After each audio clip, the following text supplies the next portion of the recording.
17 años después, el 13 de junio de 1953, Rojas se tomó el poder en Colombia. Este acontecimiento sirvió para realizar la primera transmisión de televisión. Años más tarde tendría la televisión en la sociedad moderna. El gobierno estableció la televisora nacional como un apéndice de la radiodifusora nacional.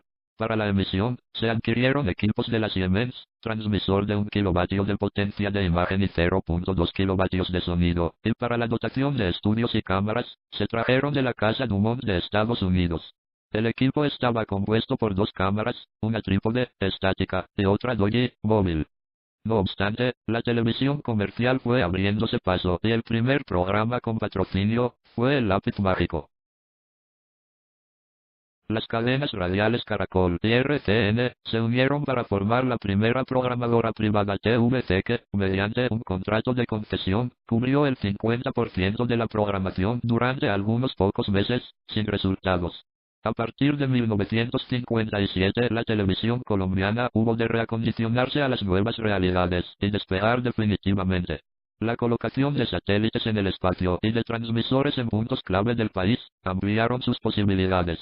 El 2 de mayo de 1958 se hizo la primera transmisión fuera de los estudios, en el Teatro Colón de Bogotá. La novena sinfonía de Beethoven, ejecutada por la Orquesta Sinfónica Nacional, con el patrocinio de Acerías Paz del Río. A mediados de los 60 operaban el Canal 7, de cubrimiento nacional, y el Canal 9, para Bogotá, que en 1967 se convirtió en Teletigre, explotado en su totalidad por la empresaria Consuelo de Montejo, en un ensayo que tampoco duró.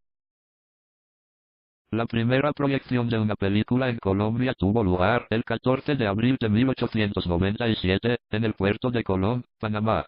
El espectáculo estuvo a cargo de la Compañía Universal de Variedades, e incluía números de magia, tiro al blanco, Mademoiselle Elvira, en la danza de la serpentina.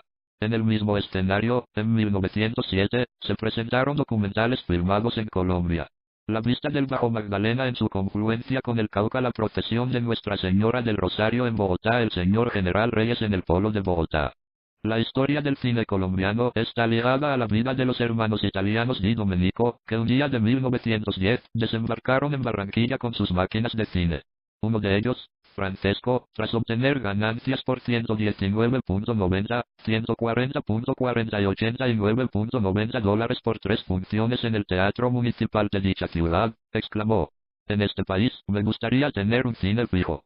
En diciembre de 1912 se inauguró en Bogotá el Salón Olimpia, con la película italiana La novela de un joven pobre. En julio de 1914 crearon la Sociedad Industrial Cinematográfica Latinoamericana, SICLA, que funcionó hasta 1928. Gloria Castaño, pionera de la televisión o primera dama de la televisión, título otorgado por el periodista especializado en televisión Álvaro Monroy Caicedo, presentadora de innumerables programas. Entre los años 50 hasta mediados de los 80. Margarida convirtió en un estudio de grabación, tiene un puesto en la historia de la televisión colombiana.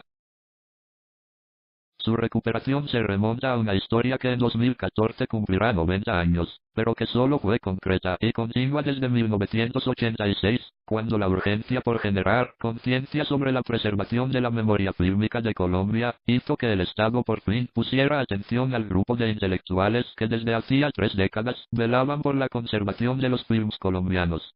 Cuentan que de los 18 largometrajes que constituyeron la edad de oro del cine silente colombiano, se conservan registros de 12, de 4 solo se conservan el registro periodístico de que existieron, y de las demás solo hay retazos, fotografías o si acaso algunos segundos de secuencia. Ahora, las piezas recuperadas permanecen en las bóvedas de las recientes instalaciones de la Fundación Patrimonio Fílmico Colombiano. Las cintas reposan en condiciones de temperatura y humedad adecuadas que prolongan su vida para uso útil de más generaciones de colombianos. Después del histórico 9 de abril de 1948, los trabajadores de los depósitos de películas que se ubicaban en la carrera séptima con calle 23 supieron que un milagro había ocurrido. A pesar de los estragos que derrumbaron el centro de Bogotá ese día, el edificio en el que se alojaba esa potencial bomba silenciosa de nitrato de celulosa que juntaban todas esas películas amontonadas, no explotó. temiendo que en el primer aniversario del Bogotazo volvieran las jornadas de violencia, y tras el rumor de un posible atentado con dinamita, comenzó una carrera para crear un archivo que organizara y salvaguardara todas esas películas.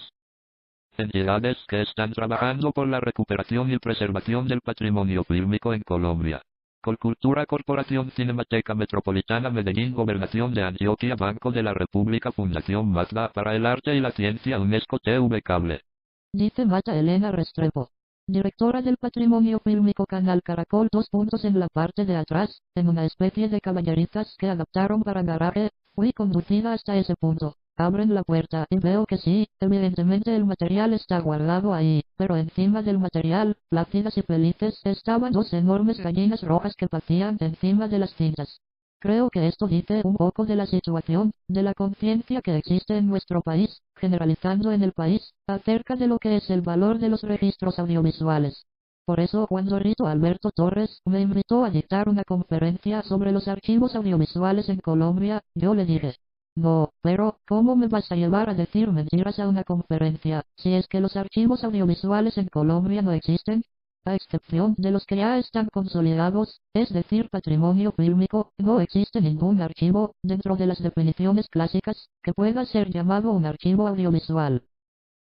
Estos materiales fueron convertidos de afán, me dicen en Ingravisión, porque la hija del general Rojas Pinilla, María Eugenia Rojas, reclamó la propiedad sobre esos derechos, e Ingravisión se los entregó.